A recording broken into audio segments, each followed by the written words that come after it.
Les racines du futur, une émission pour écouter les Bauges.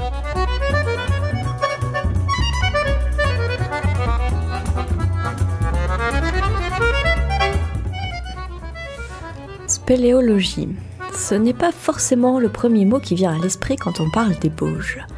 Mais pourtant, le massif est réputé pour son incroyable réseau souterrain.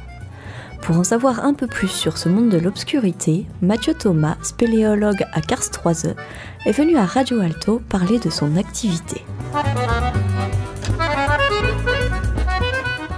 Je suis avec Mathieu Thomas, qui est spéléologue et qui a sa boîte Karst-Troise. Alors Mathieu, bonjour. Bonjour. Est-ce que tu peux nous dire un peu plus ce que tu fais dans ta structure ? Ma structure, elle propose des sorties spéléo. Les sorties spéléo, c'est aller rencontrer de beaux paysages, mais pas comme on a l'habitude de les voir, pas en extérieur, mais plutôt sous terre, dans les grottes et gouffres du massif des Bauges. Et alors, ça s'adresse à des personnes qui sont vraiment expérimentées. Qui est-ce que tu as comme public ? Eh bien, le mot peut faire peur, mais j'ai tout type de public. C'est-à-dire que les personnes les plus jeunes que j'ai pu encadrer et qui adorent cette activité, c'est des enfants de 3 ans minimum jusqu'à l'adolescence.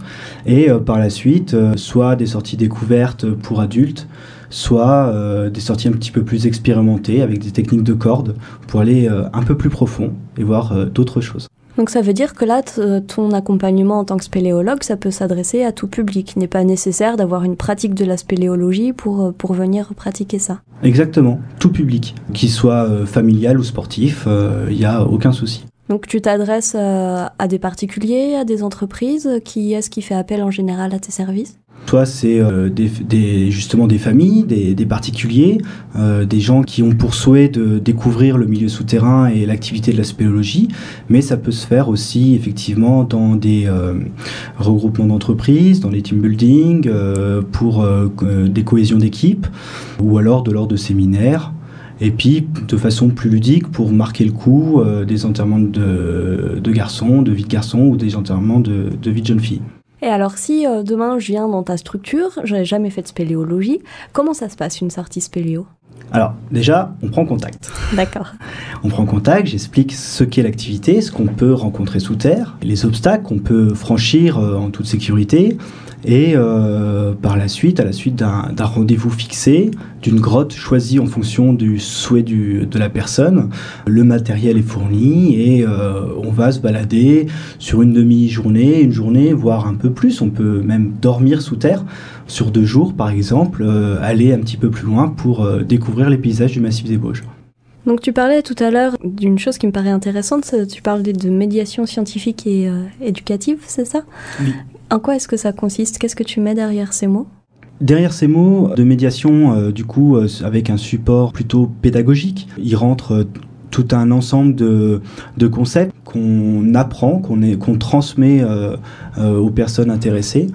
Comment se forment les grottes, comment s'est formée la montagne où se trouvent ces grottes, comment ces grottes évoluent. Qu'est-ce qu'on trouve dans les grottes ? Est-ce qu'on trouve seulement que des concrétions, des stalactites, des stalagmites, ou aussi des animaux ? Est-ce qu'on trouve des plantes sous terre, etc. Et effectivement, on a aussi un volet dans notre activité d'encadrement qui est un volet éducatif. Ce volet éducatif, en fait, il permet à toute personne un petit peu en rupture sociale ou ayant besoin d'un cadre différent pour permettre d'évoluer. On a effectivement un milieu qui s'y prête assez bien, un milieu où il fait noir total, où ce milieu, il y a des consignes bien particulières à ce milieu pour le respecter et respecter aussi son corps, ses camarades. Cette spéléologie qui est aussi un support éducatif permet justement de grandir, d'avoir confiance en soi, de respecter les règles et du coup de faire grandir chaque personne la pratiquant. Donc c'est quelque chose que je trouve intéressant parce qu'on n'imagine pas forcément la pratique spéléologique adaptée aux enfants. Toi, tu es en train de dire que si, tu emmènes des enfants de 3 ans et en plus, il y a un tas de choses à apprendre sur soi et sur son environnement et sur les autres sous terre. Alors, pour revenir à ton lieu de travail, tu travailles dans quel endroit, sur quel secteur ? Je travaille essentiellement sur le massif des Bauges. Quand je me suis installé il y a quelques années, le massif des Bauges avait réussi et de façon très légitime à avoir ce label qui est le label Géoparc mondial de l'UNESCO. Et ce label a été énoncé dans sa première monture avec un fort volet sur les grottes et les réseaux souterrains qu'on peut trouver sur le massif. Fort de cela, avec un regard aussi sur ce qui se faisait dans cette médiation scientifique et environnementale sur le massif, j'ai décidé de m'installer et de faire découvrir ce massif, non pas en surface, mais sous terre. Et donc il y a des spécificités vraiment propres au massif des Bauges en termes de pratiques spéléologiques ? Alors oui, les massifs où l'on trouve des grottes sont des massifs dits karstiques, le karst, et tout massif karstique a sa particularité. En Vercors, en Chartreuse, en Bauges, en Borne, en Aravis, toutes ces préalpes ont une spécificité. Chez nous, on a ce qu'on appelle, en termes savoyards, les tannes. Les tannes, c'est les gouffres. Et ces tannes, elles ont la particularité de voir leur paysage constitué de longs méandres, ponctués de salles, souvent même concrétionnés, comme le géosite de la salle Phytoja. Et effectivement, le massif des Bauges se prête bien à la spéléologie.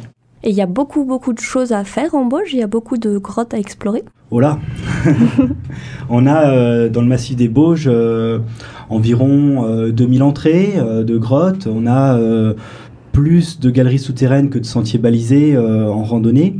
On a environ 500 km de galeries souterraines seulement sur le massif des Bauges. Et cela est le fruit des explorations des spéléologues qui font partie du comité départemental de spéléologie de la Savoie et qui, au long des années et des décennies, ont découvert et découvrent encore, même le week-end dernier, des nouvelles galeries et des nouvelles salles. Donc là, on est vraiment encore sur de la découverte de choses qui sont sous nos pieds et qui n'étaient pas connues jusque-là. Alors, comment est-ce que vous êtes organisé en tant que spéléologue ? Tu viens de parler du comité de Savoie, c'est ça, de spéléologie. Il y a des comités nationaux. Comment ça se passe ? Alors effectivement, il y a une fédération française de spéléologie qui est basée à Lyon. Et cette fédération a plusieurs délégations, comme les comités régionaux. On en a en région Rhône-Alpes-Auvergne et un aussi qui est le comité départemental de spéléologie de la Savoie, qui est composé de plusieurs clubs. Et ces clubs, effectivement, ont pour souhait la valorisation et la découverte du massif sur lequel ils sont situés. Moi, j'aimerais bien revenir sur l'aspect karstique. J'ai un peu séché mes cours de géol au lycée. Le karst, c'est une sorte de pierre. C'est quoi ? Alors, non, c'est pas une sorte de pierre, c'est une forme de paysage. Comme on a un paysage de montagne, comme on a un paysage littoral, désertique, etc. Et on a un paysage qui est dit aussi karstique. Et ce paysage karstique, en fait, qui vient du mot Kras en Slovénie, qui est une région de Slovénie qui est un vrai gruyère, et qui a permis de décrire dans un premier temps les objets souterrains. De façon scientifique, ce mot a été vulgarisé et on dit un paysage karstique, un paysage où l'on trouve des grottes. Ce paysage, il peut être formé de plusieurs roches. Ici, dans le massif des Bauges, c'est des roches calcaires surtout, donc des roches qui sont sédimentaires, qui ont plusieurs centaines de millions d'années et qui, au fur des temps géologiques, se sont retrouvées avec la tectonique des plaques en montagne.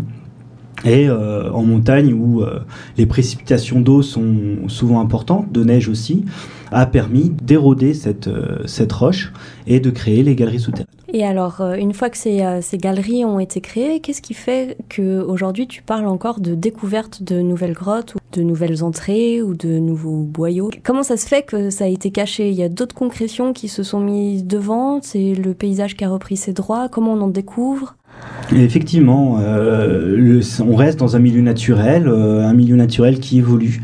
Et ce milieu naturel, il peut soit se reboucher par un apport, par exemple, de roches venues de glaciers, par des sédiments, par un éboulement, par des concrétions, ou simplement parce que l'eau a réussi à passer mais n'a pas suffisamment agrandi la galerie suffisamment pour que l'homme puisse par la suite passer. Donc il y a des travaux de désobstruction qu'on appelle. On y va simplement avec notre marteau et notre piochon et on va enlever ce sédiment pour pouvoir passer. Et derrière, effectivement, c'est un terrain vierge qu'on découvre, que les spéléologues du comité départemental de spéléologie de Savoie découvrent et vont par la suite descendre galeries puis rivières pour aller au plus profond de la montagne. Et alors, est-ce qu'il y a quelque chose comme une cartographie? Tout à l'heure, tu disais il y a plus de galeries que de sentiers de rando sur le massif des Bauges. Est-ce qu'il y a une cartographie des galeries qui permet aussi de se dire, bah là, je suis à peu près sûr de trouver une grotte? Est-ce qu'il y a des endroits propices à la découverte d'une grotte où il n'y a pas d'indices et c'est le hasard complet? Alors, il y a plein d'indices, même ne serait-ce qu'en surface. En surface, on trouve des objets comme des dolines ou des lapias, qui sont des dalles calcaires qui ont été un petit peu érodées par l'eau. Et ces indices, avec les cartes géologiques, vont nous indiquer des directions préférentielles pour l'écoulement de l'eau. Par la suite, le spéléologue va sur ces zones, découvre de nouvelles galeries et une exploration n'est validée que si la cartographie de la grotte est réalisée. Et ainsi de suite, d'année en année, les réseaux connectés s'agrandissent. Et on arrive à justement définir la quantité de vide dans un massif karstique. Il y a un endroit où il y a une mise en commun de ces cartographies de toutes ces grottes. C'est comme une carte IGN de rando, il y a des cartes des réseaux souterrains? Alors, il n'y a pas de carte comme on l'entend, comme l'Institut géographique national, mais on a des recueils de topographie. Souvent dites des monographies, c'est-à-dire que c'est un ouvrage par massif karstique. Il y en a un sur le Margeria, il y en a un peu plus loin sur le Granier, il y en a un encore qui est fait très récemment sur Féclaz-Revard et bientôt un qui va être publié, toujours par le comité départemental de spéléologie de la Savoie, sur le massif de Banche-Prépoulain. Ces recueils de topographie qui non seulement rencontre des géométries du milieu souterrain, mais aussi de toute l'histoire spéléologique des découvertes qui se sont réalisées par ces spéléologues du comité départemental de spéléologie de la Savoie. On a un document de synthèse qui permet, nous spéléologues, de après parcourir ces vides. Alors là, tu dis nous spéléologues pour aller parcourir. Est-ce qu'il y a un risque, des précautions particulières? C'est quelque chose où il faut vraiment avoir des connaissances avant de s'engager dans un milieu souterrain? Quels sont les dangers ou les précautions ou les interdits qu'il peut y avoir? Alors, c'est comme tout milieu naturel, il a ses spécificités. On ne va pas dans le désert sans une bouteille d'eau, on ne va pas sous terre sans un casque et un bon éclairage. Et généralement, quand on ne connaît pas le milieu, on s'invite à communiquer et à prendre contact avec justement des encadrants, qu'ils soient professionnels ou bénévoles, pour justement découvrir ce nouveau milieu. Ces encadrants vont apprendre les spécificités du milieu à la personne qui le souhaite et aussi les spécificités de la progression en spéléologie. Utiliser des techniques particulières, c'est pas des techniques montagne, mais presque, mais c'en est pas, de remonter sur corde, de descendre sur corde. Comment on porte un sac dans un méandre, dans une étroiture, dans un laminoir. Et comment on gère aussi notre sac, ce qui est à l'intérieur du sac, nos vivres, notre eau, notre éclairage. Et tout ça, effectivement, ça s'apprend. Pour cela, il y a plusieurs écoles. Il y a soit pour les autodidactes, il y a les livres. Et puis il y a deux écoles, les écoles françaises de spéléologie, gérées par la Fédération française de spéléologie, et des écoles un peu plus typées professionnelles, avec par exemple le CREPS de Vallon-Pont d'Arc. Il y a quelque chose dont tu as parlé tout à l'heure et qui m'intrigue vraiment, c'est que dans mon imaginaire, alors je suis pas sûre que ce soit l'imaginaire collectif, mais c'est le mien, pour moi le monde souterrain c'est noir, c'est froid et c'est humide, et tu parlais de la vie qu'il pouvait y avoir dessous. On peut trouver des animaux et des plantes sous terre? Alors, oui et non. Dans l'ordre, effectivement, on peut voir des animaux sous terre. L'animal le plus emblématique, c'est la chauve-souris. À notre époque, puisqu'il y a plusieurs dizaines de milliers d'années, c'était plutôt l'ours des cavernes. On trouve aussi énormément d'insectes, des crustacés type crevettes dans les rivières, des bactéries. On trouve une faune vraiment très diversifiée sous terre. Et puis malheureusement, non, on ne trouve pas de plantes. On peut trouver des graines qui ont germé, des petits champignons qui ont réussi malgré tout à pousser, mais le milieu souterrain, effectivement, il fait noir total. D'ailleurs, c'est une expérience là éducative assez intéressante. Ce noir total ne permet pas cette photosynthèse chère aux plantes et celles-ci ne peuvent pas pousser sous terre.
La chauve-souris de Thomas Fersen, l'un des rares êtres vivants que l'on croisera peut-être au détour de balades spéléo.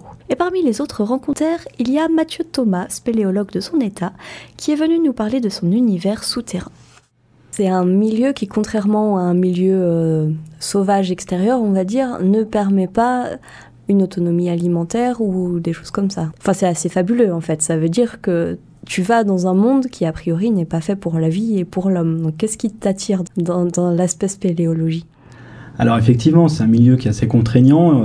Toute sortie est en soi une exploration où il faut emmener un certain nombre de choses pour mener à bien cette exploration. Et le fait de réussir celle-ci, le fait que celle-ci soit ponctuée de paysages fabuleux avec des concrétions sublimes, fines, ciselées, d'une blancheur immaculée, déjà ça c'est une grande satisfaction en soi.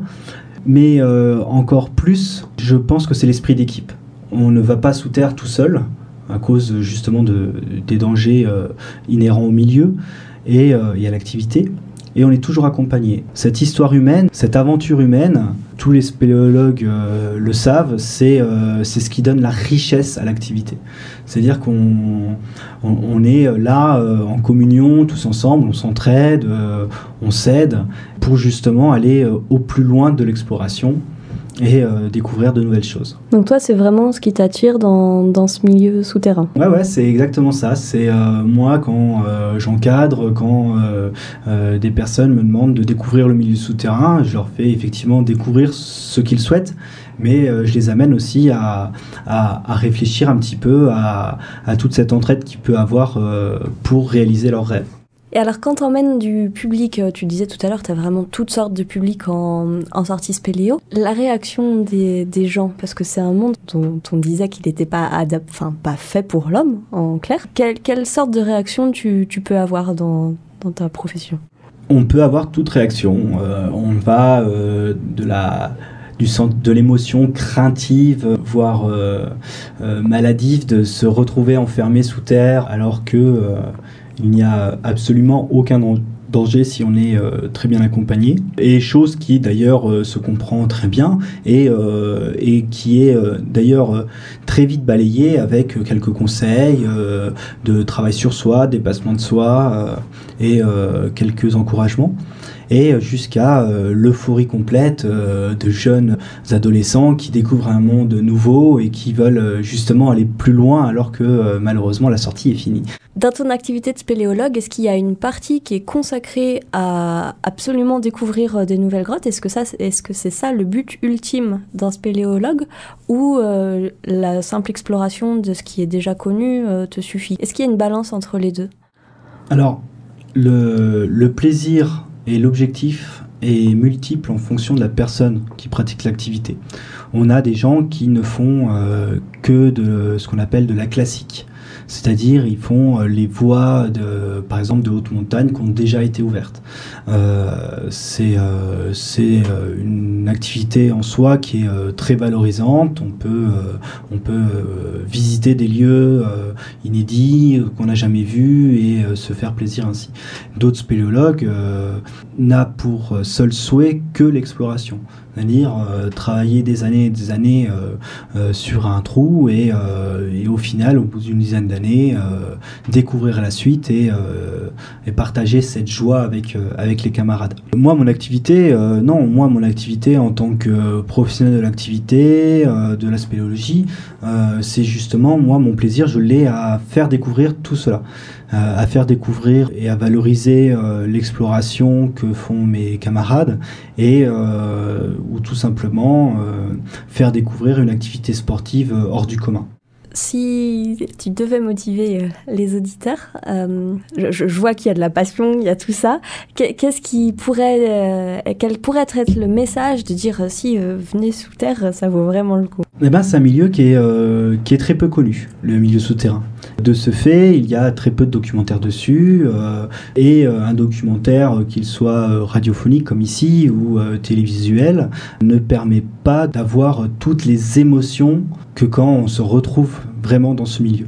Et c'est vraiment une expérience à vivre. C'est vraiment de se retrouver là, un petit peu loin de tout, coupé du monde extérieur. Il n'y a pas de soleil, il n'y a pas de portable. On est vraiment dans un milieu très spécifique. Et ce milieu, tout simplement, si on le respecte, il redonne au quintuple toutes ses émotions. Et c'est vraiment une chose magnifique à vivre. Est-ce qu'on pourrait mettre ça en parallèle avec l'émotion qu'on peut observer par rapport à un paysage naturel, l'aspect grandiose d'un paysage de montagne ou des choses comme ça? Tu pourrais ressentir la même sensation de grandiose, d'absolu et C'est plus intime. C'est pas un paysage qu'on partage, la spéléologie. C'est chaque paysage, chaque personne le voit et le ressent différemment. Des personnes vont être plus attirées par des fines concrétions, même qu'elles soient centimétriques, voire métriques. Il y en a d'autres qui vont préférer se retrouver dans des boyaux un petit peu étroits, d'autres dans des salles immenses. Et ça, c'est différent. C'est-à-dire que chaque émotion est propre à celui qui l'a créée. Merci beaucoup Mathieu pour ce témoignage. Et je profite de cette émission pour vous signaler que le 1er et 2 octobre, ce sont les journées nationales de la spéléologie et du canyonisme à Saint-François-de-Sales. Les racines du futur. Une émission pour écouter les Bauges.